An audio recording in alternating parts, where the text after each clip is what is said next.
Okay, Beyond the Gates fans, we are talking about November 12th episode and 6 out of 7 because Naomi got on my nerves. But let's jump in. I don't want to waste your time.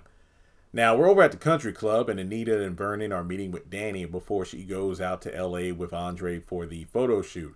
And Anita hands over her lucky quarter and tells her that, hey, it was something I used to carry around with me during my articulate days as a good luck charm to keep me singing on key.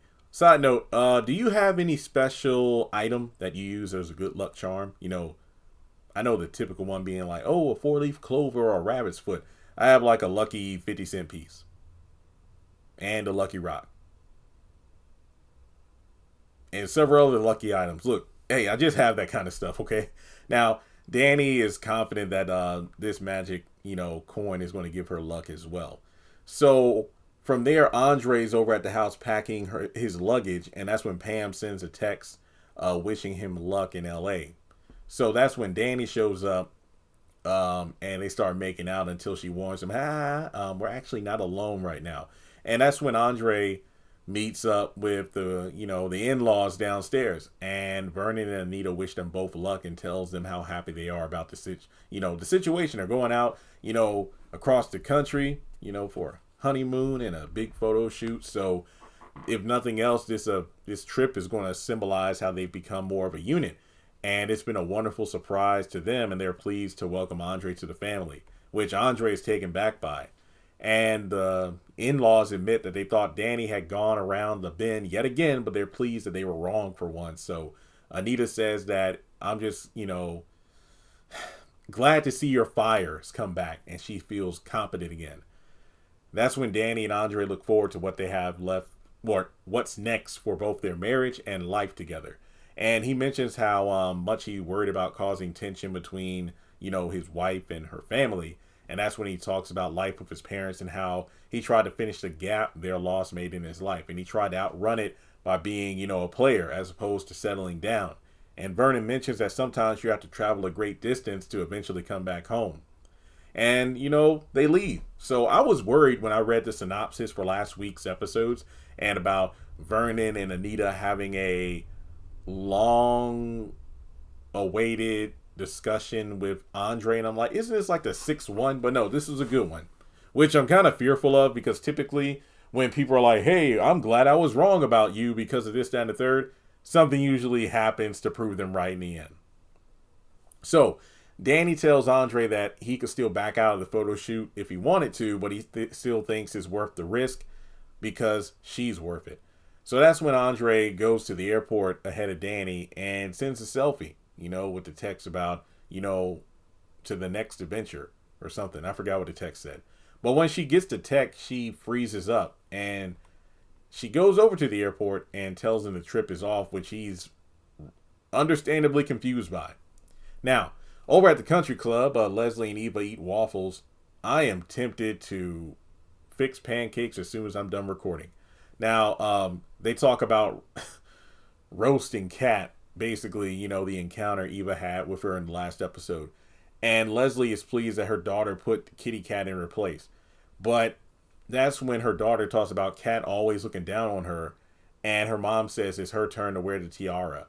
But Eva urges her mom to stop throwing herself at my dad like a groupie, and Leslie says she doesn't need her expectations managed. Good luck with that, Eva. You're not going to get reel your mom in no matter how hard you try. So she's sure she's one step closer to Ted's bed. And that's when Jan shows up and mentions how she's feeling bad for her daughter. And the thing is, she was rooting for her and Derek to end up together. Jan fills them in about, the whole situation about the legs and hiding his paralysis recovery. And Leslie says that, oh, I'm sure he's going to hell for that. And that's when Eva's like, well, you better hope not with all the crap you've pulled. And that's when her mom walks away from the table to get some more waffles. So Eva talks to her mom's friend, trying to get her to, stop her mama from getting back or going after Ted yet again. But Jan insists that Leslie just wants his friendship back, but Eva knows better. So that's when she mentions that she wants her mom to have relationships with people other than her, but also wants her to make good choices. which is understandable because Eva has been a dumping ground for all of Leslie's twisted and deranged thoughts and emotions to the point where it's rubbed off on her daughter. Now, we go over to Ted trying to patch things up with Kat. So she's taking out her frustration on a ring lamp, which honestly, I can relate. Sometimes mine doesn't want to act right.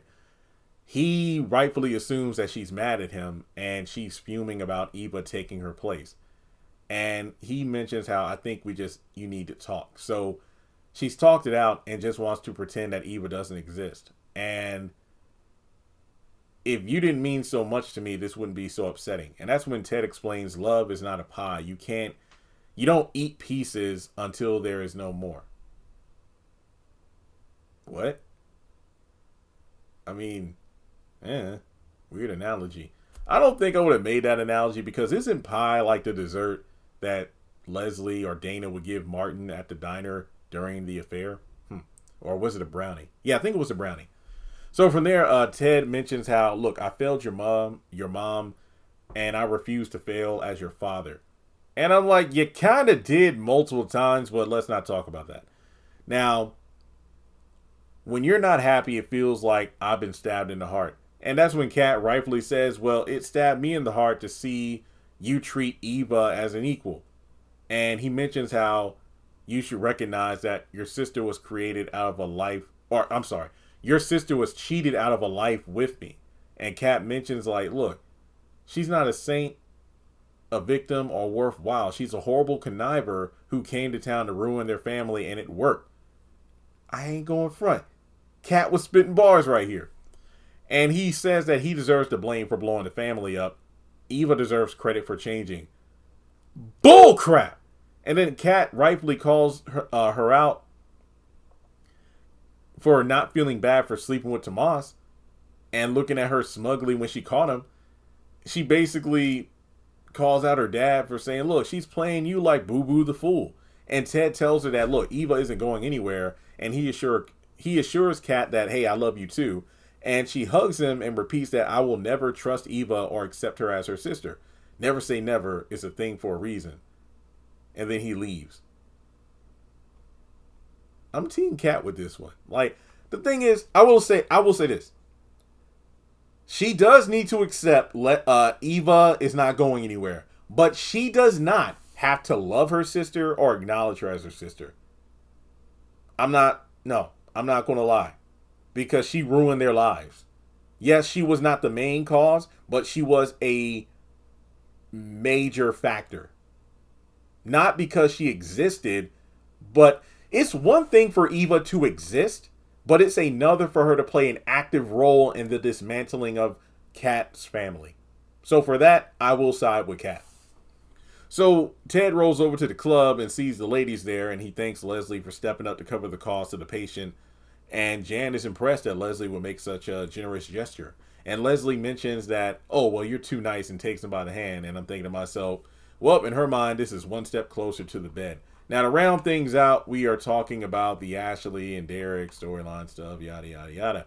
So over at her place, Ashley admits she could have been a bit more honest with Derek, too. And she explains that she went to see Andre to tell him her feelings, but he's falling for his wife. And Naomi mentions that her feelings for Andre aren't comparable to Derek deceiving her, which is kind of weird considering your friend just admitted to doing what you asked her not to do, make a move on your mom's husband without telling her first. But basically, Naomi is like Ashley's enabler. That's the best way to put it. And she tells her friend, well, since Andre isn't available, just explore the world. And I'm thinking to myself, well, she had a ticket to Paris, but she decided to pick the paralyzed fireman instead. And they talk about how weird it is for her to be into Naomi's stepfather. But Naomi reminds her about how much Derek manipulated her and tells her that she shouldn't have mixed feelings about moving forward without him. And she's upset because Andre ripped her heart out. You don't think you ripped his heart out when you told him that Derek was your person? Dang. Now, granted, I'm not saying Ashley didn't have a right to be hurt when she walked in and saw Andre and Dani kissing, but still. So over at the hospital, Derek shows up and tells Shanice he wants to trade in the wheelchair for a walker, and she's amazed that he can actually stand up. Yeah, because the guy can't get up, walk around, and moonwalk. He can stand. So they do some physical therapy, and he admits he showed Ashley his progress, and she ended things. No, she walked in and saw you standing up. So he says that he kept getting dumb ideas to impress her, and then Shanice like, well, I'm not going to tell you so. I'm not going to say I told you so. I'm just going to say, well, you know what? Never mind, Shanice. You won't kick me while I'm down, but I know I was being nuts. And he asked her to push him harder. And as she helps him down the hallway on his walker, they notice Ashley staring, and she's glad he's walking. And that's when he, walks away on the walker. And later on, that's when Shanice tells Ashley that she knew about Derek's recovery, but obviously due to HIPAA, couldn't say a thing. Now, that's when Derek goes to Ashley's place on his walker to pick up his boxes. And Naomi decides to lecture him again and tells him Ashley shouldn't have to come home to all of his boxes. And they talk about how she wishes she had some hope right now because Derek and Ashley was giving her hope and then took it away. So it's like, yet again, this woman is projecting, and I'm thinking, dang. Naomi is like, I have said this countless times, she is a self-sabotager. So it's almost like because Derek and Ashley went through obstacles and it seemed like they were going to make it, it's like she is projecting the failures of her parents' marriage on her own marriage and the failure of her friend's engagement and relationship onto her marriage. Dang, Naomi. And that's the end of the episode review. Dang, that was quick. It's crazy because the other one was 20 minutes long. All right. Well, let me know your thoughts on Wednesday's episode in the comment section below. Like and subscribe, and I'll catch you in the next one.